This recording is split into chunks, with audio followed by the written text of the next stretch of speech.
अभी की बड़ी खबर सबसे पहले आपको बता दें, मुहर्रम और कांवड़ यात्रा को देखते हुए महाराजगंज में संवेदनशील रूट पर पुलिस ने फ्लैग मार्च किया। तो पुलिस ने साफ कर दिया है कि मुहर्रम के जुलूस के दौरान किसी भी तरह के हथियारों के प्रदर्शन की इजाजत नहीं दी जाएगी और ताजिए तय नियमों के मुताबिक ही निकाले जाएंगे। नियमों का पालन नहीं करने वालों पर सख्ती बरती जाएगी, उनके खिलाफ कार्रवाई होगी।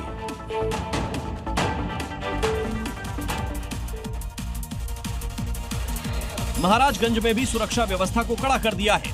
मुहर्रम और कांवड़ यात्रा को देखते हुए हिंदू धार्मिक स्थलों के साथ बस स्टैंड और संवेदनशील इलाकों में सर्च ऑपरेशन चलाया गया। उन जगहों पर गहनता से तलाशी ली गई जहां बम या आईडी रखे होने का अंदेशा हो सकता था। पुलिस ने नेपाल सीमा से सटे भीड़भाड़ वाले इलाके में आतंकी हमले के खतरे से निपटने के लिए पहले की कमर कस ली है। पुलिस ने मुहर्रम के मौके पर एक बार फिर निर्देश दिया कि ताजिया और जुलूस को लेकर जो गाइडलाइंस जारी की गई है उसका कड़ाई से पालन होगा। साथ ही सीसीटीवी और ड्रोन से भी निगरानी रखी जाएगी।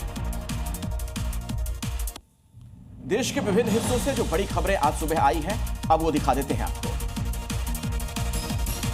प्रधानमंत्री मोदी आज और 7 जुलाई को रियो डी जेनेरियो में ब्रिक्स शिखर सम्मेलन में भाग लेंगे। प्रधानमंत्री नरेंद्र मोदी इस समय ब्राजील की राजधानी ब्राजीलिया में मौजूद है। ये किसी भारतीय प्रधानमंत्री की लगभग 60 साल में पहली द्विपक्षीय यात्रा है। प्रधानमंत्री मोदी की इस यात्रा के दौरान ब्राजील के राष्ट्रपति लुइज इनासियो से वो मुलाकात करेंगे। दोनों नेताओं के बीच कई अहम मुद्दों पर चर्चा की संभावना जताई जा रही है।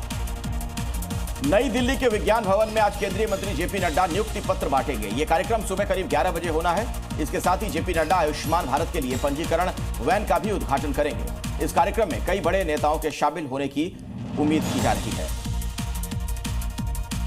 आय से अधिक संपत्ति के मामले में विक्रम सिंह मजीठिया की 4 दिन की रिमांड खत्म हो गई है। अब पंजाब विजिलेंस की टीम आगे की रिमांड के लिए विक्रम मजीठिया को अदालत में पेश करेगी। हालांकि सुनवाई को 8 जुलाई तक के लिए स्थगित कर दिया गया है, जिसकी वजह से विजिलेंस की टीम आज भी दस्तावेजों की जांच कर सकती है।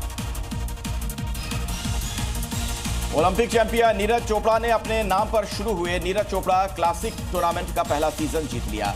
उन्होंने 11 खिलाड़ियों को पीछे छोड़ते हुए फर्स्ट पोजीशन हासिल की। बेंगलुरु के श्री कांतिरावा स्टेडियम में आयोजित इस अंतर्राष्ट्रीय स्तर के इवेंट में भारतीय एथलेटिक्स के पोस्टर बॉय नीरज चोपड़ा ने 86.18 मीटर का थ्रो किया। बिहार के सिवान में 3 लोगों की हत्या के बाद से ही राजनीति गर्मा गई है। सांसद पप्पू यादव ने सिवान पहुंचकर पीड़ित परिवार से मुलाकात की। पप्पू यादव ने पीड़ित परिवार को हर संभव मदद का भरोसा दिलाया है। इसके साथ ही पप्पू यादव ने बड़ा दावा करते हुए कहा कि सिर्फ नेता सुधर जाएं तो एक भी अपराध नहीं होगा। सभी अपराध के पीछे नेता और अधिकारी शामिल होते हैं।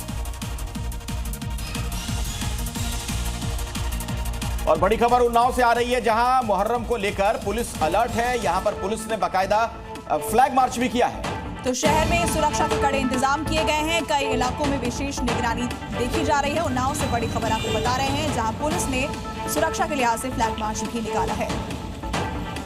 किसी तरह की कोई अप्रिय घटना न हो, इसी के मद्देनजर पुलिस प्रशासन बिल्कुल अलर्ट।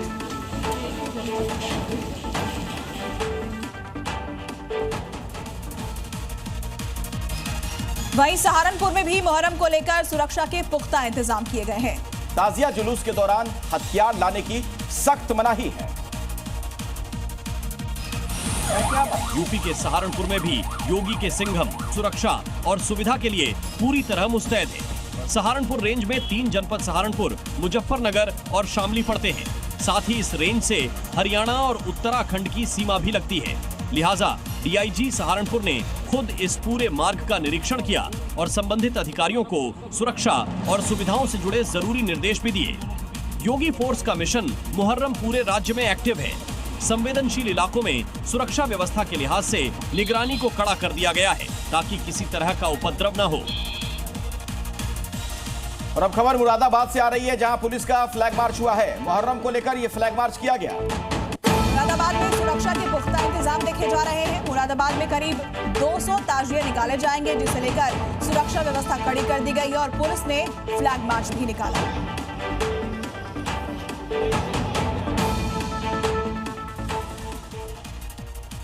वाराणसी में मुहर्रम पर निकाले जाने वाले ताजियों को लेकर पुलिस हाई अलर्ट पर है।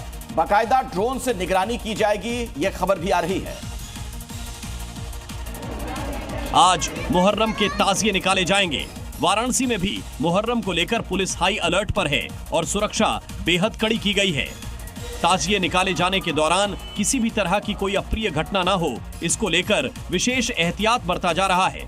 मुहर्रम के जुलूस की निगरानी पुलिस बल तो करेगा ही, साथ ही ड्रोन के जरिए भी मुहर्रम के जुलूस पर पैनी नजर रखी जाएगी। वाराणसी में कई जगहों पर पुलिस टीम को तैनात किया गया है। मुहर्रम के जुलूस के दौरान कोई भी नई परंपरा शुरू न करने की हिदायत दी गई है। जुलूस में ना तो कोई हथियार लहराया जाएगा और ना ही भड़काऊ नारेबाजी की जाएगी। मुहर्रम के जुलूस को लेकर सोशल मीडिया पर भी खास नजर रखी जा रही है। नियमों को न मानने वालों पर सख्त से सख्त कार्रवाई की जाएगी।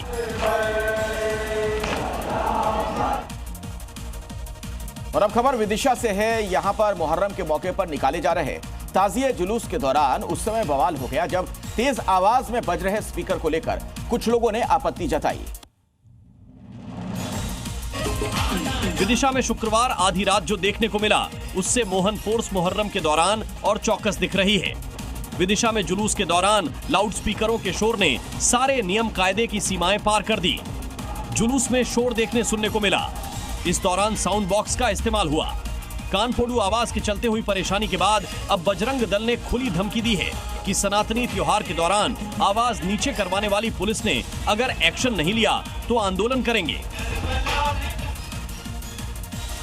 देश की राजधानी दिल्ली से कौन सी बड़ी खबरें आ रही हैं, अब उस पर भी एक नजर डाल लीजिए। सीटीआई के चेयरमैन ब्रजेश गोयल ने दावा किया है कि दिल्ली में सेकेंड हैंड गाड़ियों के दामों में भारी गिरावट देखने को मिल रही है। पुरानी गाड़ियों की धरपकड़ से दामों में करीब 50% की गिरावट देखी जा रही है। ब्रजेश गोयल ने दावा किया कि दिल्ली में करीब 60 लाख कारों पर इसका असर पड़ा है। मुहर्रम को देखते हुए मुस्लिम धर्मगुरु हाजी मोहम्मद सूफी अशफाक ने खास हिदायत दी। उन्होंने कहा, मुहर्रम का दिन इबादत का दिन होता है। ताजियों के साथ सड़कों पर खुराफात मचाना इस्लाम धर्म में बहुत बड़ा गुनाह है। इसके साथ ही अशफाक नूरी ने अपील करते हुए कहा कि ताजिया शांतिपूर्ण तरीके से निकाले जाएं और सड़क पर चलने वाले लोगों का भी ध्यान रखा जाए।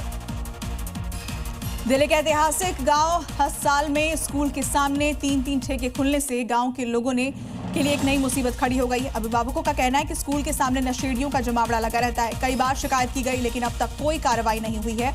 हमें बच्चों को स्कूल भेजने में डर लगता है। दिल्ली के शकरपुर में ऑनलाइन दोस्ती के नाम पर युवक का अपहरण कर पीटने और फिरौती मांगने का मामला सामने आया। व्हाट्सएप पर खुशी नाम की लड़की से 2 महीने से बातचीत कर रहा युवक 3 जुलाई को मिलने गया था, लेकिन उसे अगवा कर लिया गया। आरोपियों ने परिजनों को धमकी भरा कॉल किया और बाद में मोबाइल बंद कर दिया, जिसके बाद पुलिस ने जांच में इस षड्यंत्र का खुलासा किया है।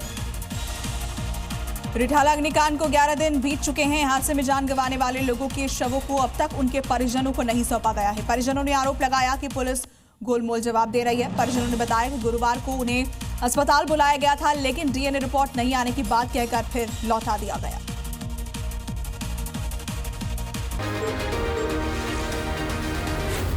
Zee News.